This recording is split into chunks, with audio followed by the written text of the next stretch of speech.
Shalom, shalom, shalom, peuple de Dieu. Soyez bénis, soyez bénis. Alléluia, alléluia. Alléluia. Gloire à Dieu, gloire à Dieu. Gloire à Dieu. Soyez bénis. La mission évangélique des éclaireurs pour Christ vous souhaite la bienvenue dans ce moment que nous allons partager dans la présence de notre Seigneur et Sauveur, Jésus-Christ de Nazareth. Alléluia. Nous allons dans un premier temps passer aux présentations, car je suis le pasteur Alain Joël Rebenabia, pasteur principal, ainsi que mon épouse, le pasteur Elsa Rebenabia, de la mission évangélique des éclaireurs pour Christ. Nous vous souhaitons la bienvenue, et cela dans le nom puissant de notre Seigneur et Sauveur, Jésus-Christ de Nazareth. Alléluia. Alléluia.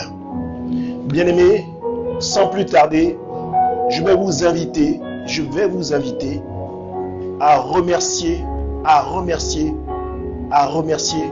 notre Seigneur et Sauveur pour les bienfaits qu'il a opérés durant cette semaine. Alléluia. Pour les bienfaits et les magnifiques choses qu'il a pu faire au travers de cette magnifique semaine qui vient à peine de terminer. Alléluia. Bien-aimés, sans plus tarder, nous n'allons plus nous distraire, nous n'allons plus rien toucher, nous allons nous concentrer dans la seule chose qui est Jésus-Christ de Nazareth, notre Seigneur et Sauveur. Alléluia. Bien-aimé, sans plus tarder, prends la position qui te sied et ensemble, tous à l'unisson, nous allons remercier notre Dieu. Nous allons le remercier. Alléluia. Je vais élever la voix. Éternel mon Dieu, mon roi, nous te rendons toute la gloire. Seigneur, nous bénissons ton saint nom, ô toi Jésus-Christ de Nazareth. Merci, ô Éternel, de ce que tu as permis que nous puissions nous retrouver dans ta présence. Seigneur, nous te magnifions, nous te célébrons, nous te rendons le plus vibrant hommage qui soit. Ô Éternel, non pas que tu sois à la fin, mais que tu sois au début de toutes choses. Tu sois à la fois au début et à la fin de tout ce que nous sommes, car tu es l'alpha et l'oméga. Tu es le début et la fin de tout ce qui est. Ô Éternel, nous te rendons toute la gloire, Seigneur. Nous bénissons ton Saint-Nom parce que Jésus, tu as permis que nous puissions être, Seigneur, dans ta présence, mais surtout, tu as fait en sorte que nous ne puissions souffrir de aucun chagrin. Jusqu'aujourd'hui, Seigneur, nous avons la santé pour certaines personnes, et même pour ceux qui ont la maladie, ô Éternel, n'en demeure moins, Seigneur, qu'ils ont la vie. Et Seigneur, nous voulons te dire merci pour ce que tu fais. Nous voulons t'élever, nous voulons te glorifier, ô Éternel. Nous voulons, ô Éternel, te magnifier, ô Seigneur. Seigneur, nous te rendons toute la gloire. Nous te disons merci, ô Père. Merci, ô Papa, pour ce que tu es. Merci, ô Éternel, pour ce que tu permets que nous soyons là aujourd'hui. Merci, ô Éternel, pour ce que tu fais pour de nombreuses personnes qui nous suivent en direct ou qui prendront ce message en différé. Que cette paix et ce remerciement te soient octroyés à toi, le seul et unique Jésus-Christ de Nazareth. Le seul et unique Yeshua Mashiach. Le seul et unique, la parole de vie, le pain de vie, l'eau de vie. Toi seul, le seul et unique, notre Dieu, notre Seigneur et Sauveur, Jésus. Amen. Bien-aimés, sans plus tarder, nous allons élever la voix également pour demander pardon à notre Dieu, parce que, bien-aimés, nous l'avons offensé, parce que la perfection ne fait pas partie de nous, ô Seigneur. Et nous croyons au Éternel et nous reconnaissons que nous sommes imparfaits. Et dans cette imperfection, Seigneur, nous voulons revenir vers toi. Nous voulons te parler, te dire combien de fois nous sommes désolés, ô Éternel, notre Dieu, notre Roi, d'avoir attristé ton cœur. Seigneur, nous croyons que toi-même tu le dis dans ta parole, que même si nos péchés sont rouges comme le cramoisi, tu es digne et bon pour nous les pardonner. C'est pourquoi, Seigneur, comme un seul homme, nous allons nous agenouiller. Nous allons, Seigneur, pour certaines personnes, nous mettre à plat ventre. Nous allons prendre la position qui nous sied et qui nous permet de pouvoir nous adresser à toi, notre Seigneur et Sauveur. Alléluia. Élevons la voix, bien-aimé. Éternel mon Dieu, mon roi, nous te rendons toute la gloire. Seigneur, nous te disons merci pour ce point que tu permets au travers de cette journée de pouvoir venir te demander pardon, Père. Toi, le Dieu de compassion, toi, le Dieu de miséricorde, Seigneur, nous nous adressons à toi pour te demander pardon.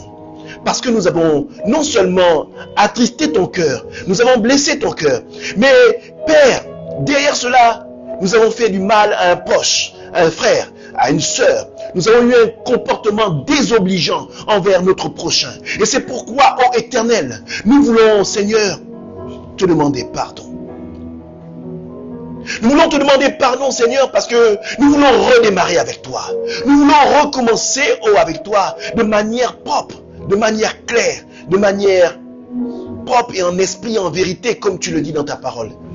Seigneur, nous ne voulons pas laisser ces embûches, laisser ce péché nous empêcher de voir ta gloire. Nous ne voulons pas laisser, Seigneur, cette imperfection, les choses nauséabondes dans lesquelles nous sommes vautrés, nous empêcher de vivre la vie Zoé que tu nous as tant promis. Seigneur, c'est pourquoi, Éternel mon Dieu, mon roi, nous te demandons pardon. Toi le Dieu de compassion, toi le Dieu de miséricorde, aie pitié de nous. Seigneur, toi le Dieu qui a compassion des êtres, de sa création et de toute son œuvre. Mais surtout, Seigneur, toi qui nous as fait à ton image, toi qui nous aimes, oh Seigneur, d'un amour incommensurable. Seigneur, nous sommes désolés d'avoir attristé le Créateur, le grand amour que tu es pour nous, Seigneur. Merci, ô Éternel, pour ce pardon que tu nous donnes aujourd'hui. Merci, ô Éternel, pour cette compassion que tu fais pleuvoir sur chacun des membres de notre famille, même pour ceux qui nous combattent, ô Éternel, tu as de l'amour pour eux. Merci pour ta miséricorde. Merci, ô Éternel, de ce que tu fais aujourd'hui même, et cela dans le nom puissant de Jésus-Christ de Nazareth. Amen. Bien-aimés, nous allons inviter le sang de Christ. Nous allons inviter le sang de Christ afin que ce sang-là nous restaure, nous lave de toute oppression, nous ramène agréable à ton regard, Seigneur. Ô Éternel, que ton sang soit là pour nous affranchir, parce que ton sang a été une lourde rançon qui a été donnée et qui a été livrée pour nous, pour, Seigneur, nous octroyer la délivrance aujourd'hui, Seigneur. Seigneur, tu dis dans ta parole que il n'y a nul pardon sans effusion de sang. Et c'est pourquoi, ô Éternel, au travers du sang qui va couler sur nos vies aujourd'hui, nous voulons être réhabilités auprès de toi. Élevons la voix, bien-aimés. Ô Éternel, que ton sang nous lave, que ton sang nous réhabilite, que ton sang nous permet, ô Éternel, mon Dieu, mon roi, de pouvoir être lavés de toutes les souillures que le monde, que le péché a bien pu nous donner, que les gens ont pu nous donner comme imprécation sur nos vies, que ces paroles qui étaient mauvaises sur nos vies ne soient plus, parce que ton sang nous lave, ton sang, ô Éternel, ce sang précieux qui a coulé pour l'humanité, nous permet d'être délivrés de toutes les oppressions qui règnent sur la vie de tout un chacun ici présent. Je veux élever la voix pour quelqu'un qui a été persécuté. Bien-aimé, je veux te dire, oh bien-aimé, que ce sang te délivre de toutes ces oppressions, que ce sang brise les chaînes familiales qui sont sur ta vie, que ce sang coupe les liens ancestraux qu'il y a sur ta vie, oh bien-aimé. Que les prisons dans lesquelles tu es enfermé ne soient plus. Au nom puissant de Jésus-Christ de Nazareth. Tu es libre, bien-aimé. Tu es libre, bien-aimé. Tu es libre, bien-aimé. Tu es libre, bien-aimé. Proclame, tu es libre où que tu sois. Proclame, tu es libre où que tu sois. Proclame, tu es libre où que tu sois. Au nom de Jésus-Christ de Nazareth. Alléluia. Tu es libre, bien-aimé, au nom de Jésus-Christ de Nazareth. Alléluia. Alléluia. Sans plus tarder, bien-aimés, nous allons inviter l'Esprit de Dieu, car il va nous permettre de pouvoir conduire ce message aujourd'hui. Nous allons inviter l'Esprit de Dieu afin qu'il prenne le contrôle de cette atmosphère, qu'il installe l'atmosphère du royaume où que vous soyez, pour ceux qui nous suivent en direct ou qui nous verront en différé, que l'atmosphère du Saint-Esprit soit votre partage. Alléluia. Éternel mon Dieu, mon roi, je te rends toute la gloire.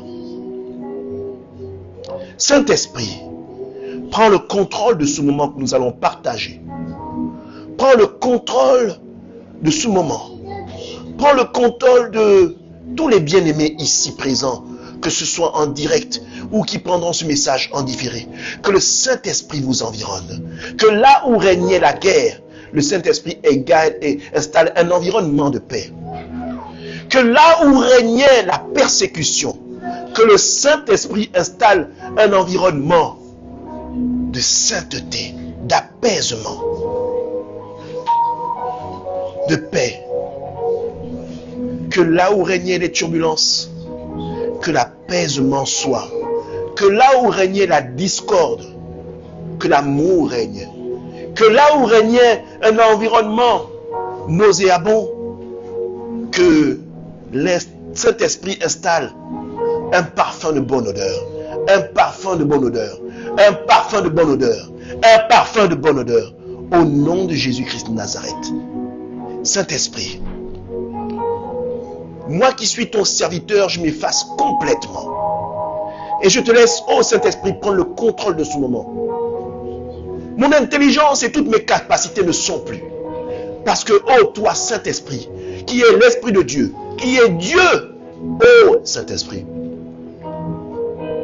toi le Paraclet, toi le Consolateur, au travers de ce message, accomplis la consolation, accomplis ta mission au travers de moi qui suis ton serviteur.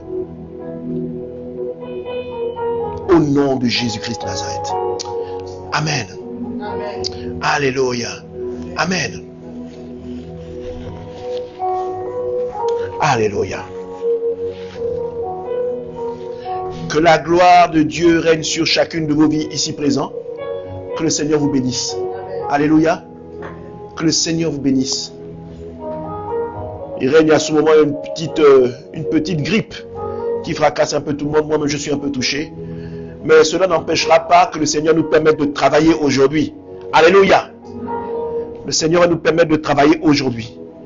Et le Seigneur a mis une thématique particulière en mon cœur aujourd'hui. Une thématique qui va faire du bien à un bien-aimé. Une thématique qui va parler à quelqu'un. Une thématique qui va faire du bien à un bien-aimé. Au nom de Jésus-Christ de Nazareth. Alléluia. Alléluia. Gloire à Dieu. La thématique qui va occuper le moment que nous allons partager aujourd'hui, c'est la patience. La patience. Alléluia. Nous allons partager le thème de la patience. Alors, qu'est-ce que c'est que la patience? La patience est une aptitude, comme le dit le Larousse, à ne pas s'énerver face aux difficultés, à supporter les défaillances, les erreurs. Faire preuve de patience, c'est avoir la capacité d'endurer, avoir la capacité de supporter, avoir la capacité d'être au-dessus de certaines choses. Alléluia. Mais la patience, quand Dieu parle de la patience, c'est également un synonyme de la foi. Alléluia. La patience est un synonyme de la foi. C'est vrai, il n'est pas écrit foi, mais il reste un synonyme parce que dans la patience, il y a l'endurance. Dans la patience, il y a la souffrance. Dans la patience, il y a le courage. Dans la patience, il y a la résignation. Dans la patience, il y a l'obéissance. Alléluia. Et c'est toutes ces choses-là que le Seigneur, au travers de la patience, veut nous enseigner. Excusez-moi. La patience est quelque chose que le Seigneur affectionne beaucoup. Il affectionne tellement que ça fait partie des éléments du fruit de l'esprit. Alléluia. Ça fait partie des éléments du fruit de l'esprit. Autrement dit, la patience est un élément qui habite le Saint-Esprit. Alléluia. Bien-aimés, si Dieu n'était pas habité de patience,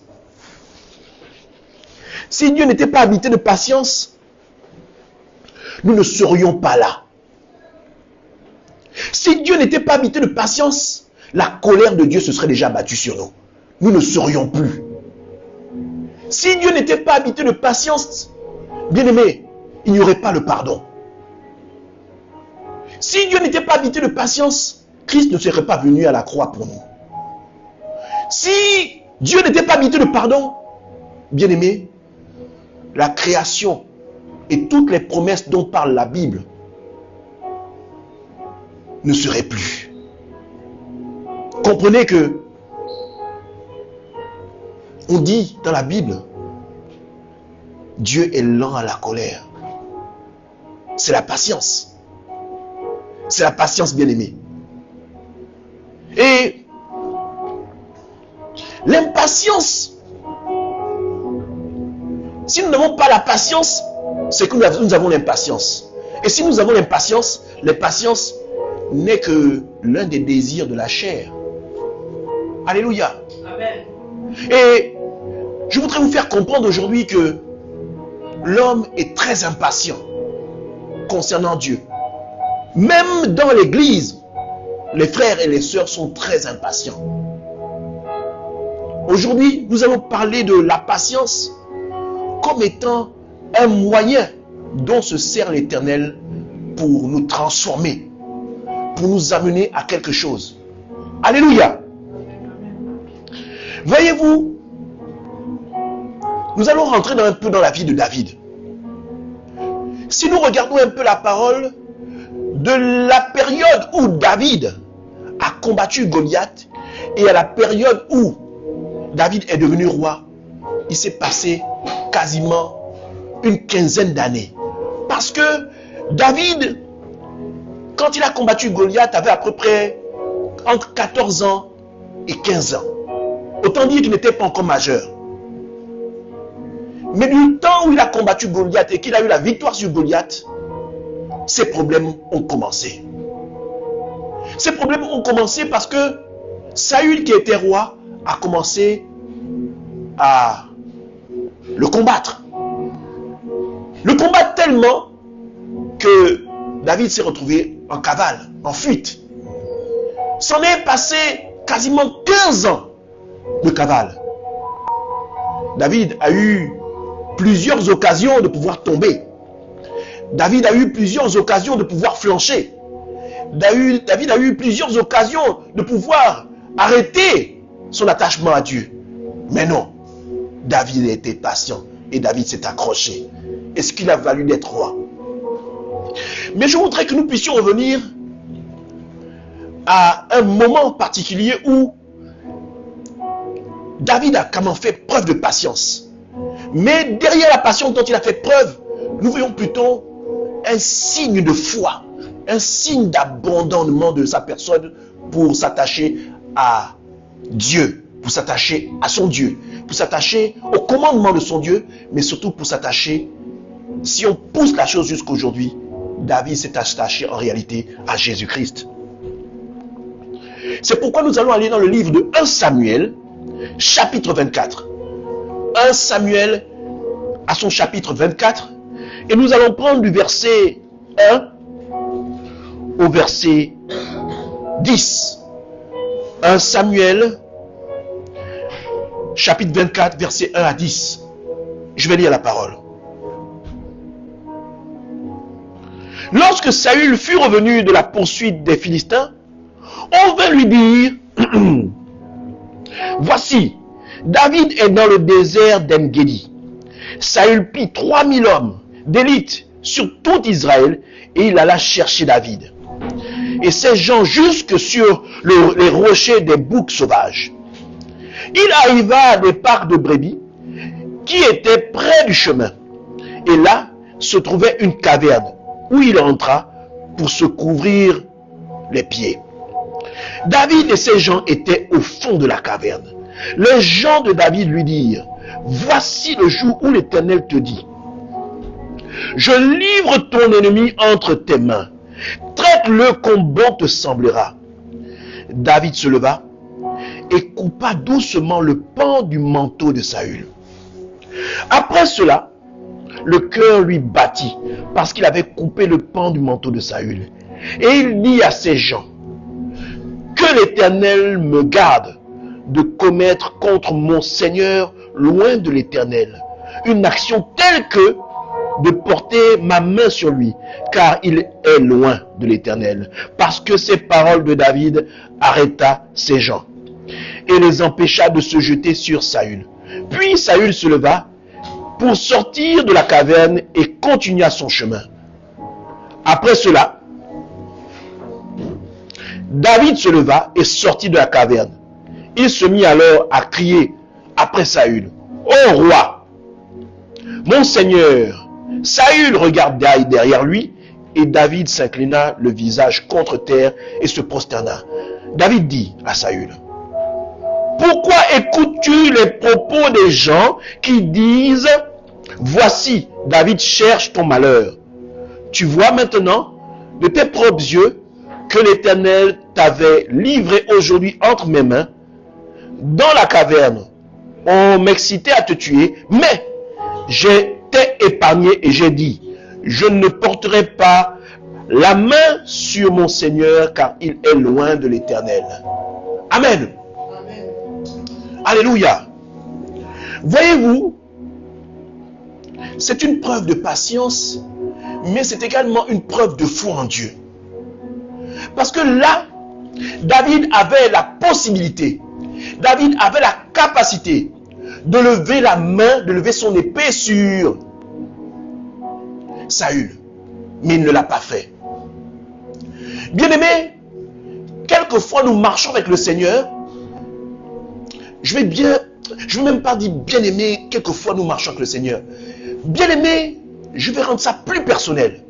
Bien-aimé, quelquefois tu marches avec le Seigneur. Et tu t'impatientes. À tel point que tu t'impatientes tellement, tout le monde connaît tes souffrances. Et à un moment donné, il y a une occasion. Et les mêmes personnes qui sont autour de toi te demandent d'agir pour pouvoir sauver ta vie. Bien-aimé, nous ne devons pas marcher selon le monde. Parce que dans le cas de David, à ce moment précis, si David marchait selon le monde, ce serait la loi du talion. Œil pour œil, dent pour dent. Mais David s'est refusé à cela. David a plutôt choisi de marcher selon la loi, de marcher selon la parole, mais de respecter loin de Dieu qui était en face de lui. Malgré ses désagréments, malgré le fait que Saül lui cherchait querelle, je ne sais même pas, Saül ne lui cherchait même pas, Saül cherchait sa mort. David s'est retenu et n'a pas écouté les voix étrangères qui voulaient le pousser au crime. Qui voulaient faire en sorte que David soit aujourd'hui en train de se rendre justice. Bien-aimés, nous sommes tout le temps confrontés à ce genre de cas. Parfois, il nous arrive même de juger les oins de Dieu parce qu'ils sont tombés. Mais qui sommes-nous pour être juges? Parce que nous disons que nous sommes enfants de Dieu. Mais nous faisons le contraire de tout ce qui est propre aux enfants de Dieu. Prenons un autre cas. Bien-aimé, tu cherches le mariage. Et tu t'étonnes que depuis jusqu'à aujourd'hui, tu n'es pas encore marié. Tu t'impatientes. Mais dans cette impatience-là, le Seigneur veut te travailler, bien-aimé. Le Seigneur veut te travailler. Est-ce que tu es sûr que si on te donne le mari, tu seras capable de consolider et de conserver ce mariage-là? Est-ce que tu penses que tu as les ressources nécessaires pour rentrer dans le mariage? Parce que Dieu ne donne pas le mariage pour que demain tu divorces. Tu cherches un enfant. Et parfois tu cherches l'enfant. Tu n'es même pas marié, mais tu veux un enfant. Tu vis dans le concubinage, mais tu veux l'enfant. Bien-aimé, Crois-tu que Dieu est fou? Crois-tu que Dieu est fou dans ce temps-là où tu t'impatientes de dire, mais depuis, je suis avec le garçon, ou depuis, je suis avec cette fille-là, mais depuis là, on cherche l'enfant, on n'arrive pas à trouver. Mais bien aimé, et tu dis, tu es chrétien. Je crois que Dieu veut travailler quelque chose de plus profond. Parce que Dieu n'est pas un Dieu de désordre. Il ne peut pas te donner l'enfant si tu ne réunis pas les conditions nécessaires, d'abord, qui sont d'être marié avant de pouvoir avoir l'enfant. Chaque chose en son temps. Et la patience devrait t'habiter, parce que la patience, comme je le disais tantôt, est la preuve de la foi. Alléluia. Elle est la preuve de ta foi. J'ai dit tout à l'heure en haut que la patience était un moyen de supporter la souffrance. Alléluia. La souffrance, l'endurance face aux persécutions, le courage, la fermeté, que tu sois ancré, que tu sois ferme dans la parole de Dieu. Alléluia. Derrière la fermeté, il y a aussi la résignation. Qu'est-ce que c'est se résigner? Se résigner, c'est-à-dire tuer le vieil homme, tuer la chair en nous pour laisser l'Esprit de Dieu se manifester. Dans cette patience-là que Dieu veut te donner, il prend le temps de te transformer. Il prend le temps de te tailler. Il prend le temps de te transformer. Alléluia. La patience. La patience. Alléluia.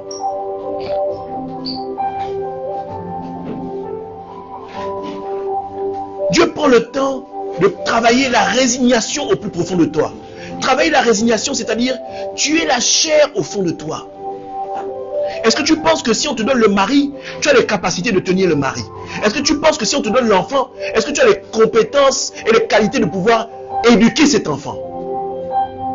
Quand Dieu travaille et transforme, il donne non seulement la vision, mais il donne également la provision. Quand je parle de provision, je parle de capacité, je parle de la possibilité de pouvoir non seulement contenter ton époux, contenter ton épouse, s'en occuper, la protéger, s'occuper d'elle. Elle pour toi, être pour ton épouse un enseignant, être aussi pour ton époux une enseignante, quelqu'un qui travaille pleinement dans le foyer pour l'émancipation du couple. Quand le Seigneur donne l'enfant, il donne aussi les enfants pour que nous puissions nous en occuper, faire des personnes meilleures que nous sommes. Alléluia.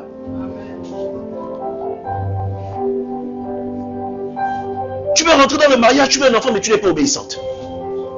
Tu n'es pas capable d'écouter la parole, mais tu veux le mariage, tu veux les enfants. Mais bien aimé, le désordre que tu feras dans ton foyer ou que tu feras dans l'éducation d'un enfant, c'est également ce que tes enfants-là te rendront. Alléluia. Et le Seigneur n'est pas fou. Parce qu'au travers de la patience, le Seigneur nous enseigne énormément. La patience, on a dit tantôt tout à l'heure que c'était un synonyme de la foi. Maintenant, on a dit également que la patience était comme un service militaire, un temps que Dieu nous permettait de traverser pour nous enseigner. C'est comme un service militaire. Alléluia. C'est un temps où le Seigneur nous transforme, nous malaxe, nous fait passer les pires épreuves qui soient.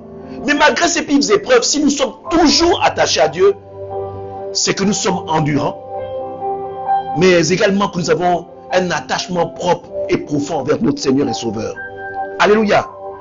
Je voudrais que nous puissions aller dans le livre de Romains. Romains à son chapitre 5, à son verset 3 et 4. Romains chapitre 5, versets 3 et 4. Alléluia. Je vais lire la parole. Romains chapitre 5, versets 3 et 4. Bien plus, nous nous glorifions même des afflictions, sachant que l'affliction produit la persévérance la persévérance, la victoire dans l'épreuve, et cette victoire, l'espérance. Alléluia. Autant vous faire comprendre que cette persévérance-là, quand elle est en nous, elle nous travaille, elle nous transforme, elle nous permet de pouvoir franchir les épreuves, et chaque jour que nous passons, nous nous rendons compte à quel point Dieu nous rend solides pour pouvoir recevoir la bénédiction qu'il a prévue pour nous. Alléluia. Quand il y a cette victoire, plus loin, au travers de la patience, le Seigneur nous permet d'avoir un ordre de mission. C'est-à-dire qu'il y a un projet. Alléluia. Nous ne marchons pas seulement pour marcher. Quand le Seigneur nous travaille, et je crois profondément que personne n'est venu sur terre pour rien. Tout le monde a une tâche, une chose que le Dieu veut faire avec lui. Qu'elle soit minime ou grande, il y a un travail que Dieu veut faire avec chacun de vous. Alléluia. Vous n'êtes pas le fruit du hasard, ou même quand les hommes disent « Oh, nous avons fait un enfant par accident ». Pour vous, c'est un accident, mais pour Dieu, ça ne l'est pas. Si Dieu permet que cet enfant naisse, c'est qu'il a quelque chose à accomplir. Alléluia. Je me rappelle, je n'ai plus le verset totalement, mais j'ai encore en tête cette histoire où les apôtres sont venus demander à Jésus, si cet homme est aveugle, est-ce que c'est parce que ses parents ont péché, son père ou sa mère a péché? Mais qu'a répondu Jésus? Jésus a dit, non, ses parents n'ont pas péché, mais cette personne est née aveugle pour que Dieu manifeste sa gloire. Alléluia. Et c'est cela. Nous naissons tous pour que Dieu manifeste sa gloire dans notre vie ou autour de nous. Alléluia. Pour les gens qui nous environnent. Et c'est ça le miracle de Dieu. Quand chacun estime qu'il est né pour rien, c'est que Satan l'a déjà eu. Parce que Satan a fait germer quelque chose en lui pour le détruire. Mais gloire à notre Seigneur parce que il est Seigneur et Sauveur. Il est Seigneur et Sauveur. Et pour ceux qui ne le connaissent pas, il sait à quel moment il va pouvoir les saisir. Tout le monde a droit à la grâce de Dieu. Tout le monde. Peut-être que vous ne le voyez pas encore, mais Dieu trouve toujours le temps. Il y a toujours un temps où Dieu passe. Des moments que vous traversez, où vous allez voir, si vous avez le discernement, vous allez entrevoir la main de Dieu. Vous allez vous dire, ah, je ne comprends pas, mais pourquoi ça s'est passé? Et ça va faire germer en vous quelque chose. Une pensée comme celle-ci. Il faut peut-être que je me rapproche de Dieu. Il faut peut-être que je me mette un peu à prier. C'est un peu bizarre. Rien ne va. Mais il faut peut-être que j'ouvre ma Bible. Alléluia. On a tous ce petit truc-là à un moment donné qui arrive dans notre vie et il faut savoir le saisir. Amen. Alors, je disais tantôt, il y a l'ordre de mission. Et pour comprendre ceci, je voudrais que nous allions dans le livre de Jacques. Jacques, à son chapitre 5. Alléluia. Jacques, chapitre 5, versets 7 à 8. Alléluia. Jacques, chapitre 5, versets 7 à 8. Je vais lire la parole. Soyez donc patients, frères, jusqu'à l'avènement du Seigneur.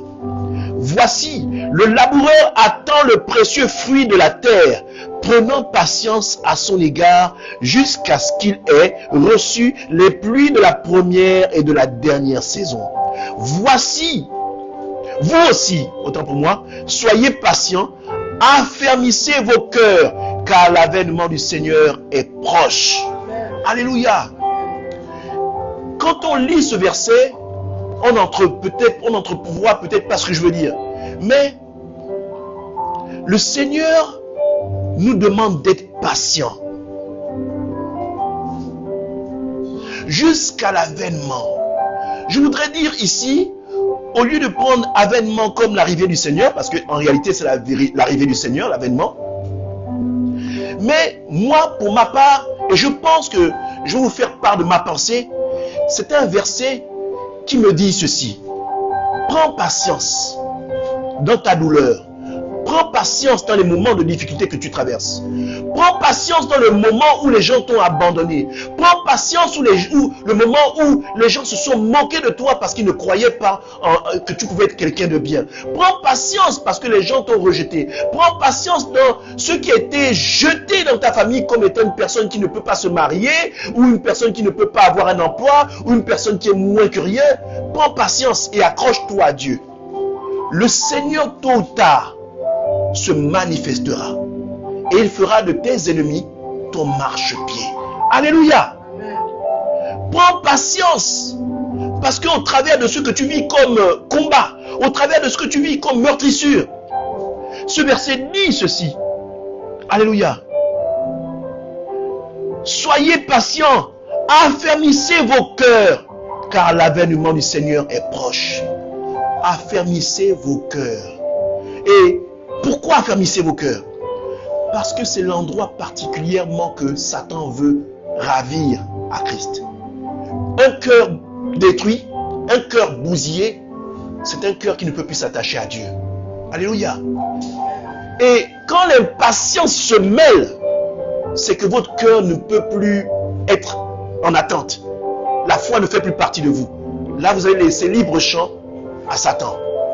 Mais la patience, quand vous avez un cœur affermi, le Seigneur voit qui vous êtes au travers de votre foi. Alléluia. Amen. Je pense à la promesse que Dieu avait faite à Abraham en disant, même si tu es âgé, ton épouse et toi, même si vous êtes âgé, même si vous avez atteint la ménopause et que les gens se moquent de vous, il y aura un enfant qui sortira de tes reins. Sarah, son épouse, a fait preuve d'impatience. Et pourtant, c'est Abraham qui avait reçu la promesse. Dieu s'était adressé à Abraham. Abraham avait entendu Dieu lui parler et lui promettre qu'un enfant sortirait de ses reins. Mais il a suivi la voie de l'impatience. Bien-aimés, faites attention avec qui vous marchez. Je vous exhorte à marcher avec des gens qui ont la même vision que vous, qui ont la même foi que vous, ou qui ont le même Dieu que vous. Parce que quand vous serez affligés et peut-être démoralisés, ils seront pour vous des motivateurs et non des gens qui vous orientent vers une voie étrangère à celle de Dieu. Amen. Et Abraham s'est rendu coupable d'avoir écouté l'impatience de son épouse. Et ceci a conduit à voir Ismaël. Quand Ismaël est né, ça a été un moment de discorde dans la famille. Parce que Ismaël et sa mère se levaient contre Sarah. Celle même qui pensait pouvoir aider Dieu s'est retrouvée dans le problème. Bien-aimés, n'essayons pas de devancer ce que Dieu a prévu pour nous. Restons patients et attendons le temps de Dieu. Parce que Dieu, quand il donne, c'est le temps le meilleur. Et les promesses de Dieu, les choses de Dieu, quand Dieu rentre dans votre vie, vous ne souffrez d'aucun chagrin. Alléluia. Il s'est passé un temps long et énorme. Parce que, à ce moment-là, quand Abraham a commis cette trahison vis-à-vis de Dieu, parce que Dieu attendait beaucoup d'Abraham, Dieu s'est retiré d'Abraham. Abraham n'entendait plus Dieu lui parler comme il entendait avant. Dieu s'est retiré. Mais j'ai aimé ce qu'Abraham a fait. Parce que, au lieu de se dire, bon, ce n'est plus la peine, je laisse tomber, on passe à autre chose, Abraham s'est attaché à cette promesse. Il s'est retrouvé comme, il comprenant ce qui s'était passé, il s'est dit, wow, je suis allé à l'encontre de ce que mon Dieu m'avait promis. Et il s'est mis à chercher Dieu de nouveau. Mais il s'est mis à chercher Dieu de plus belle, avec intensité. Mais Dieu est resté silencieux. Il s'est passé du temps, des années. Abraham est toujours resté dans la patience, se disant, ce même Dieu d'amour qui m'avait parlé il y a quelques années en avant, c'est un Dieu de compassion, c'est un Dieu de miséricorde. Je crois qu'en m'attachant à lui, en faisant preuve de patience et en ne relâchant point la fermeté et le courage et l'attachement à mon Dieu, en gardant ma foi au travers de ma patience, je suis sûr, ce Dieu-là me reparlera. Et c'est ce qui s'est passé. Dieu est revenu vers Abraham au travers de 2 serviteurs qui sont arrivés sous la tente d'Abraham. Et après cela, la promesse qui avait été faite jadis avant Ismaël est revenue sur le tapis. Et l'année qui a suivi, Sarah a été enceinte et elle a pu donner vie à Isaac. Bien-aimés, il faut que nous puissions comprendre que quand nous sommes dans le temps de la patience, il y a un énième point que je voulais souligner. Nous ne devons pas nous mettre à murmurer. Parce que le murmure est là comme pour dire que Dieu ne peut pas faire. Dieu aime les gens qui prient et qui le louent dans le secret. Qui gardent patience dans le secret. Alléluia. Ça montre à quel point vous avez foi et vous êtes attaché à Dieu. Alléluia. Je voudrais que nous puissions aller dans le livre de Lamentations, chapitre 3, verset 26. Lamentations, chapitre 3, verset 26. Il est dit ceci. Il est bon d'attendre en silence le secours de l'Éternel. Alléluia. Lamentations, chapitre 3, verset 26. Il est bon d'attendre en silence le secours de l'Éternel. Quelqu'un qui passe son temps à se plaindre ne peut pas voir Dieu. Et Dieu va prendre son temps. Parce que Dieu attend d'abord de transformer le cœur de la personne. Voyez-vous? Jésus, qui est Dieu, a fait preuve de patience. Il a fait preuve de patience même dans la souffrance. Parce qu'il fallait qu'il vive les douleurs. Jésus n'a pas essayé de dire exécutez-moi rapidement. Jésus n'a pas essayé de dire je vais essayer de faire en sorte, comme je souffre tellement, je vais essayer de faire en sorte qu'on m'exécute plus vite. Voyez-vous? Jésus a vécu ses souffrances pas à pas. Et ça, c'est quelque chose que l'homme se refuse. Parce que dans la chair, il y a comme un 6e sens de pouvoir refuser la souffrance. C'est comme quelque chose qui nous habite. Mais c'est propre à la chair. Parce que la chair se protège. Alléluia. Si un moustique vient à vous piquer, au moment où le moustique plante sa piqûre, tout de suite, même sans réfléchir, votre corps réagit et frappe dessus pour pouvoir éradiquer la douleur. Ça fait partie de la chair. La chair se protège. Et la chair se protégera toujours. La chair vous amènera toujours à faire preuve d'impatience. Alléluia. La chair va toujours vous amener à faire preuve d'impatience concernant le parcours que vous devez faire avec Dieu. La chair va toujours vous amener à sauter les étapes, aller plus vite. Parce que la chair se refuse à souffrir. Alléluia. La chair ne va jamais donner libre cours à la souffrance. Mais c'est pourquoi nous demandons que vous puissiez tuer la chair et laisser l'Esprit de Dieu en vous parler. Alléluia. C'est pourquoi on a dit tout à l'heure en haut, la patience, dans la patience, il y a la souffrance, il y a l'endurance, il y a le courage, il y a la fermeté, mais il y a également la résignation. J'insiste dessus. La résignation, c'est l'abandonnement de la chair en nous. Tuer la chair. Parce que la chair va toujours vous amener à pratiquer ses désirs et ses passions. La chair va toujours vous donner l'envie de raisonner par rapport aux difficultés que vous vivez. La chair va toujours vous amener à vous poser des questions qui vont aller à l'encontre de ce que Dieu attend de vous. Alléluia.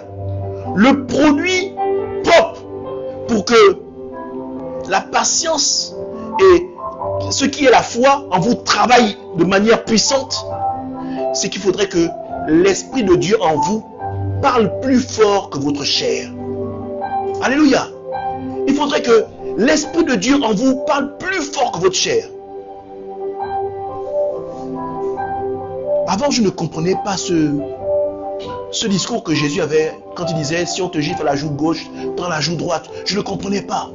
Je disais, mais c'est pas possible. Mais ce n'est que la résultante de quelqu'un qui a tué la chair. Seul quelqu'un qui a tué la chair en lui est capable de ne pas répondre. Seul quelqu'un qui a tué la chair en lui ne répondra pas par la loi du talion. Alléluia. Et je ne parle pas spécialement pour les fidèles. Moi, ça peut m'arriver. Mais comment je vois comment ma chair souffre. J'ai envie de parler, de réagir. Mais je vois comment ma chair souffre. Ma chair a envie de crier quand quelqu'un manque, par exemple, du respect à mon épouse. Ma chair a envie d'exploser. Mais l'Esprit de Dieu en moi me contrôle tellement. D'autres tout vont dire, mais tu es ma boule, tu es bête, tu aurais dû. Mais moi, je laisse Dieu faire. Alléluia. Je laisse Dieu faire. Et cette patience-là que je laisse opérer au travers de la souffrance que je subis quand mon épouse subit une humiliation, je sais que je laisse ça à Dieu. Alléluia. Je laisse Dieu être mon juge. Je laisse Dieu être mon tribunal. Au travers de ma patience à me mettre en colère, je dis plutôt, Dieu, je sais que tu peux faire quelque chose. Je n'ai pas besoin de me mettre en avant pour me rendre justice. Alléluia. Donc, bien-aimés, voilà ce que je voulais partager avec vous aujourd'hui. La patience.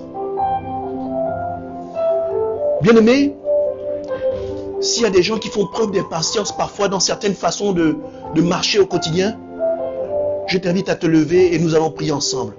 Alléluia. Si vous faites preuve d'impatience parfois sur certaines choses de votre vie, sentez-vous libre. Nous allons nous lever pour ceux qui le désirent et nous allons prier pour vous. Alléluia.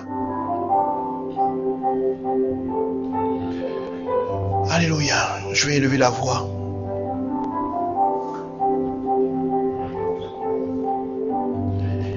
Éternel mon Dieu, mon roi, nous bénissons ton saint nom, ô Éternel, pour nos bien-aimés qui sont là présentement, pour ceux qui nous suivent en direct ou qui verront ce message en différé. Éternel mon Dieu, mon roi, nous te demandons, ô Seigneur, de faire preuve de patience comme tu l'as toujours fait envers la création, Seigneur. Seigneur, que ta main puissante touche les cœurs de nos frères et de nos sœurs. Que tu les armes de patience. Que tu les armes de fruits de l'esprit. Ô Éternel, donne-leur la capacité d'être patient. Donne-leur les capacités, Seigneur, de pouvoir manifester la foi en toi au travers de la patience. Seigneur, fais germer en eux la tempérance. Oh Seigneur, la tempérance est également une image de la patience. Seigneur, transforme leur cœur. Rends, ô Éternel, tes bien-aimés comme tu le désires. Transforme-les. Seigneur, restaure-les. Ramène-leur à ce que tu désires d'eux, Seigneur. Ô Éternel, bien souvent, Seigneur, nous laissons cette chair parler plus fort que l'Esprit de Dieu en nous, Seigneur. Seigneur,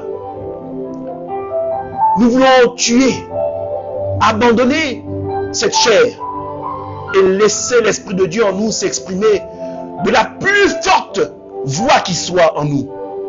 Seigneur, nous croyons que tu vas faire quelque chose de merveilleux. Nous croyons que tu es capable de tuer la chair et de laisser l'Esprit de Dieu se manifester en nous. Et cela, dans le nom puissant de Jésus-Christ de Nazareth, Seigneur, sauve et touche les cœurs de chacune des personnes qui nous suivent, de chaque personne ici présente, au nom puissant de Jésus-Christ. Rends-les captifs à ta patience et à ton esprit, au nom de Jésus-Christ de Nazareth. Amen. Alléluia. Bien-aimés, nous allons pouvoir nous dire au revoir pour ceux qui nous suivent en live. Alléluia. Pour ceux qui nous suivent en live, nous allons nous dire au revoir. Mais pour ceux qui sont là présents, nous allons continuer. Alléluia. Alléluia. Bien-aimés, bien-aimés.